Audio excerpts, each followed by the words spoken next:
Khalid, for your final words.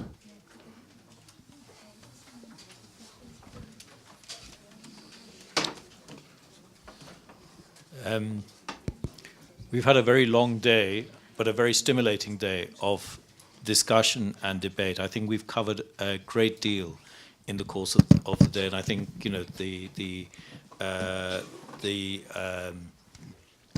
the word of thanks goes to you, to the audience, to stay with us through all of this. I think the issues that we started out our project with was really trying to understand how do rising powers, emerging economies engage with these challenges around standards, and how will that shape the ways in which globalization and global production is governed.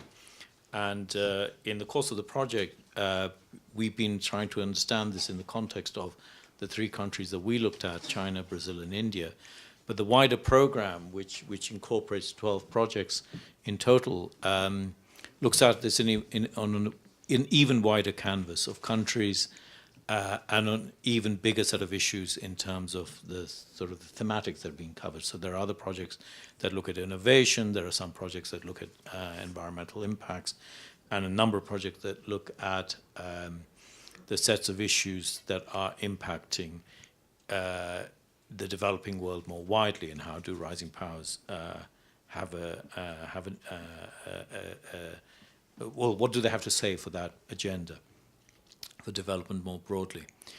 I think Brazil is unique. I mean, the people ask me, so what have you learned from this work? So you learn many, many things. I mean, I also learned some things about how you manage large teams, and don't go there is one story, I would say. But no, you learn many, many things. And one of the things I've really learned is about Brazil. I mean, I think Brazil to me has been the eye-opener of the three countries that I studied. I knew India very well. I've worked on India for many, many years. And I've also got to know China well over the past decade through various studies in China. But I think the nature of the debate that you have in Brazil, the nature of public engagement that you have in Brazil, and the nature of the dialogue that exists between the government and civil society and firms, which you got a representation of today from the various people that came on the platform, is unique. You don't see that kind of interaction, I would posit, in India. And you certainly don't see that interaction in China, because civil society is just not a phenomena as we understand it here.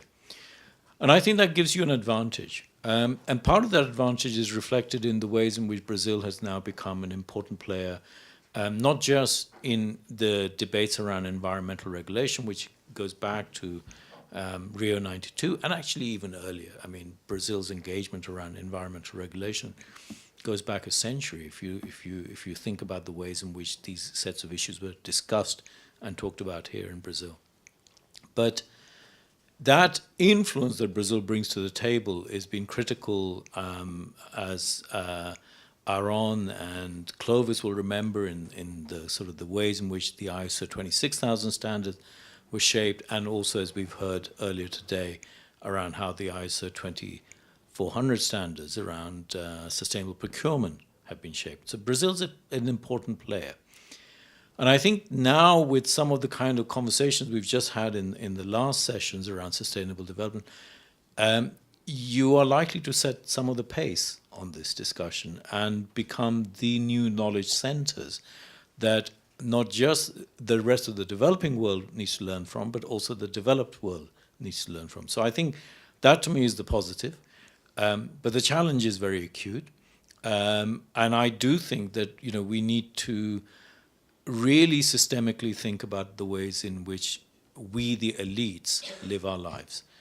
And that's about consumption. It's about the ways in which we travel, the ways in which we do our research, the ways in which we promote a particular economy of knowledge production. And I think those are things that I'm certainly thinking about in my own particular practice of how I do work. But also, I think we have to really systemically now start thinking about what is a low-growth economy going to look like. Because if you're going to address these challenges, and Aaron really put it very sharply in his presentation that these are very immediate concerns in terms of the resource challenges.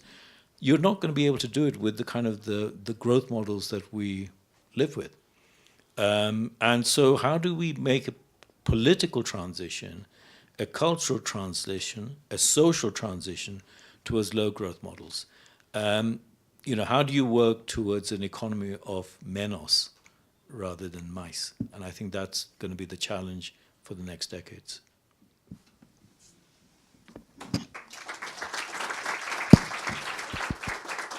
Thank you very much, Khalid. Do meu ponto de vista, eu queria colocar só duas coisas. Acho que teve duas grandes lições hoje.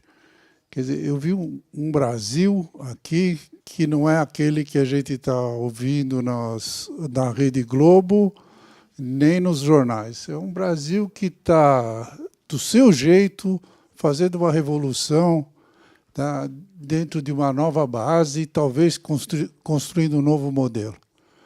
Esse foi o primeiro ponto.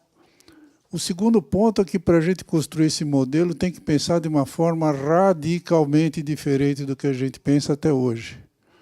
Né? Durante muito tempo da minha trajetória, o pessoal sempre brincava comigo, porque eu sempre achei que pensar sistemicamente era importante.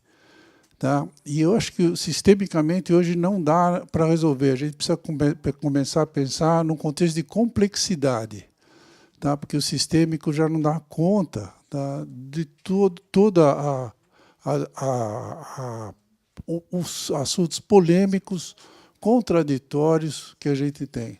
Então, acho que a forma de pensar tem que mudar radicalmente para, inclusive, a gente chegar em alguma solução, como o Khalid colocou.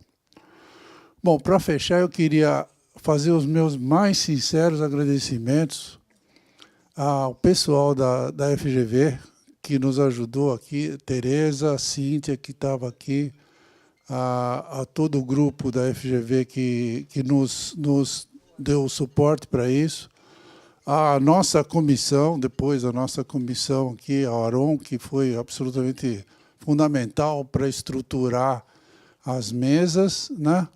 E eu queria fechar agradecendo a Sueli, que está sentadinha ali no canto, que foi quem operacionalizou, no final das contas, o seminário que a gente teve aqui. Ó. Ela nos ajudou brilhantemente. Muito obrigado, Sueli. Bom, esperar que daqui a um ano a gente esteja fazendo outro seminário de disseminação dos novos resultados aqui do projeto do Khalid. Muito obrigado, boa noite.